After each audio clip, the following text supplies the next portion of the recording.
Hello everybody and welcome to the show. In today's video, we're going to be talking about land, turf, territory. There is no greater asset you can own than land. Land stretching out so far and wide. It's the American dream to own a few acres of God's green earth.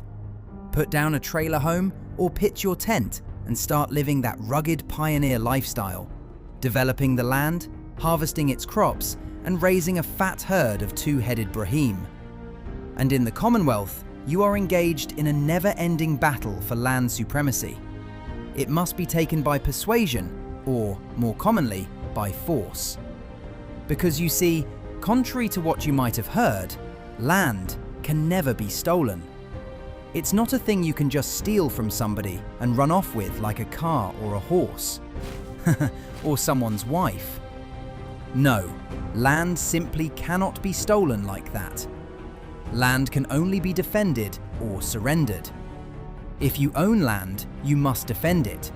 It's yours until someone takes it away from you, as the Native American Indians and other groups run off their land have learned in the past.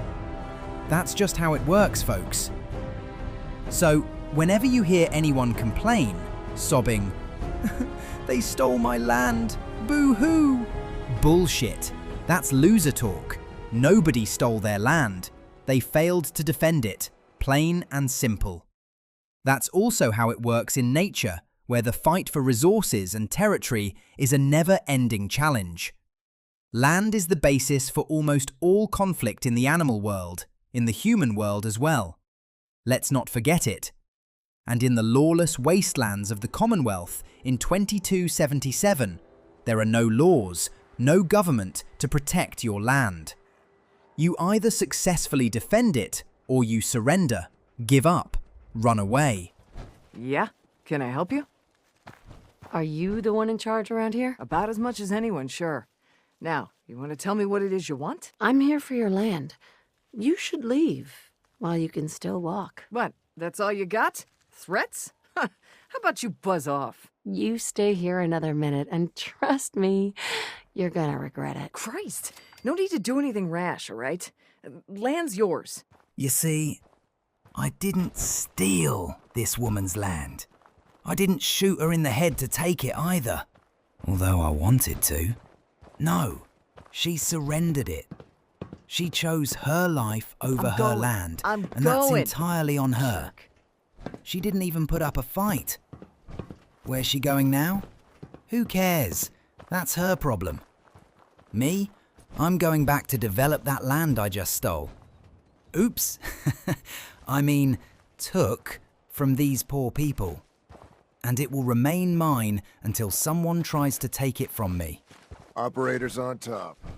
Just like it should be. And so it goes. We see this constant struggle for land played out between the Minutemen and the ruthless gangs from Nuka World who mercilessly plot to take over the Commonwealth and turn its settlers into chattel slaves who will do their bidding.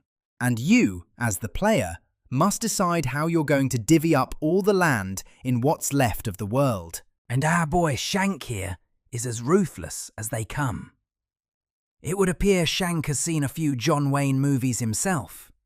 He understands exactly how the game of taking and maintaining land works, and offers a masterclass on how to take territory without giving a shit about the poor saps who have to be either killed or run off their lands like little pussies. If I'm gonna do this, I don't want to hurt people. No fun in that. But look, you're the overboss. You decide you want to sweet-talk the poor sods we're gonna be dealing with instead of filling them full of lead. That's up to you. But I can't change the fact that you're gonna have to run some people out of their homes so we can give them to the gangs. No one said being boss was gonna be easy. Now, you just say if this is something you're ready to move on. Okay, let's get started. Music to my ears. So getting us set up in the Commonwealth's gonna require 3 things. Territory, provisions, and loyalty. First things first, territory. We're gonna need to claim a settlement for our gang to work from, an outpost. And there are 2 ways to claim new territory. You can head in yourself and convince the locals to leave. Or I can get a crew together and you all can put them in the dirt. How you do it is up to you. So, first big decision. You want to talk them off their land? Or you want to wipe them out? Naturally, I want to wipe them out. But, you know, I'm not a monster, so I play nice. For now. How does that choice affect our bottom line? Well, settlers will probably rally some bodies if you try and wipe them out. But it's a guaranteed way to claim a spot.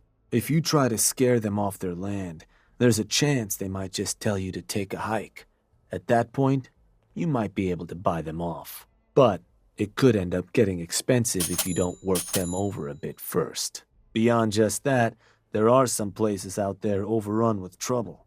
Ghouls, children of Adam, and the like. Those places aren't going to be interested in having a chat. So you're going to have more options if you go in guns blazing. Let me talk to them. I'll convince them to leave. Works for me. Once you've planted your flag in the place, I'll send a crew in to set up shop. Now, next up, you'll have to pick who you want to hold your outpost once it's established. Of course, every outpost you claim for a gang is going to be something the other gangs don't have. And none of them like the thought of their rivals getting a leg up on them. Worth thinking over as you dole out more territory. Now, for a new outpost, you'll usually want to target a spot with plenty of populated settlements nearby that might be able to feed our people later on. Taffington Boathouse, Croup Manor, Greentop Nursery, the Slog all had a good number of farms within striking distance last I checked. Though I'll need to go through my notes again, make sure they're all still good to target. We're not always going to be able to run every job against every settlement. So, you ready to pick the spot for Nuka World's first new homestead? Now, accepting this job from Shank and the gangs of Nuka World presents you with some conflicts of interest. Primarily from this guy, Preston Garvey. You see, he's not going to be very happy you've sided with the gangs over the settlers in the Commonwealth. And if you followed Preston's never-ending settlement quests, you've probably already claimed a few settlements for the Minutemen already. So if you want the full Nuka World experience, you should definitely help Preston establish a few settlements and get his very useful perk before doing this, because once you take this quest, Preston Garvey will hate you forever and never speak to you again.